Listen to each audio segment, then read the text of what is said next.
all World War II living historians. And we're living historians because we have an incredible passion to understand what happened in this particular time period in our country's history, to honor and preserve the valor and the courage and the bravado of men. So by 1943, the Germans were on the defensive. They were starting to get pushed back on the Eastern Front. The Russians were beating them up pretty bad. We pushed the Germans out of North Africa. We invaded Italy. We invaded Sicily. We were doing pretty good.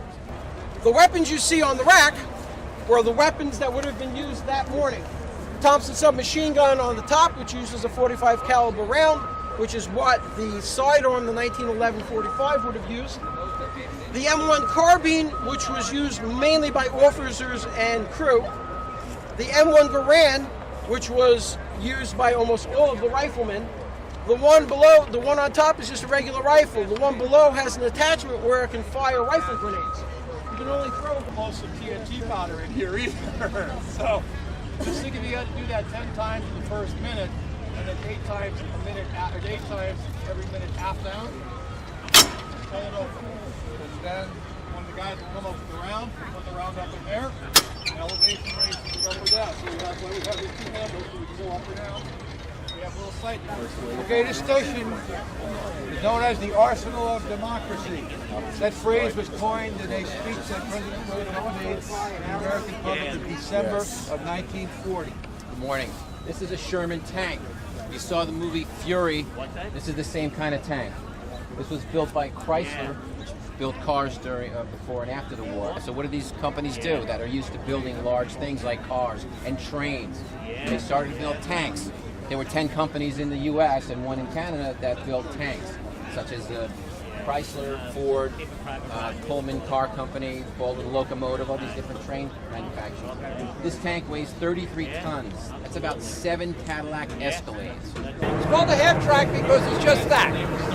Half truck in the front, and steering wheels, those are driving wheels. We have tracks in the back.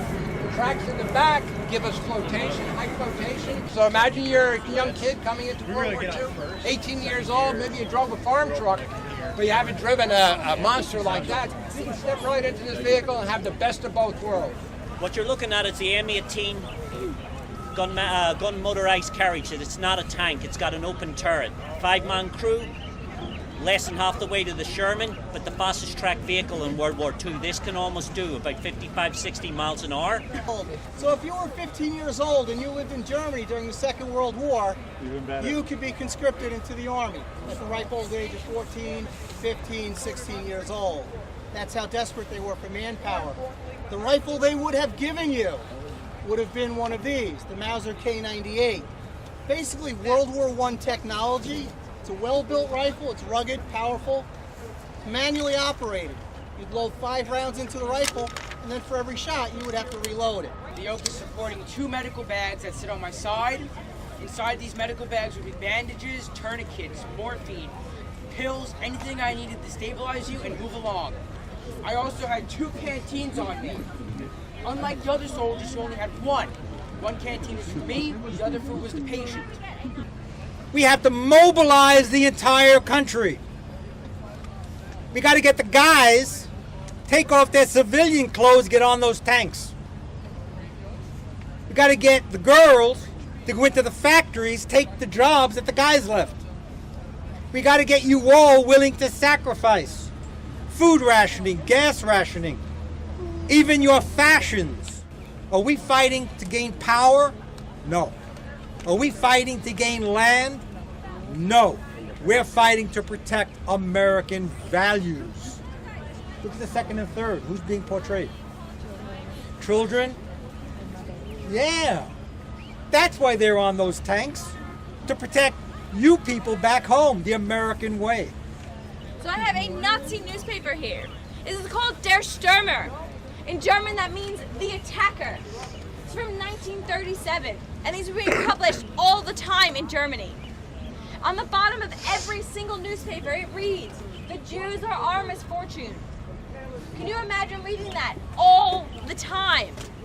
What is your perception going to be of Jewish people? Not good, right? But instead of putting them in ghettos, Hitler begins to mass murder them. He begins to shoot them one by one.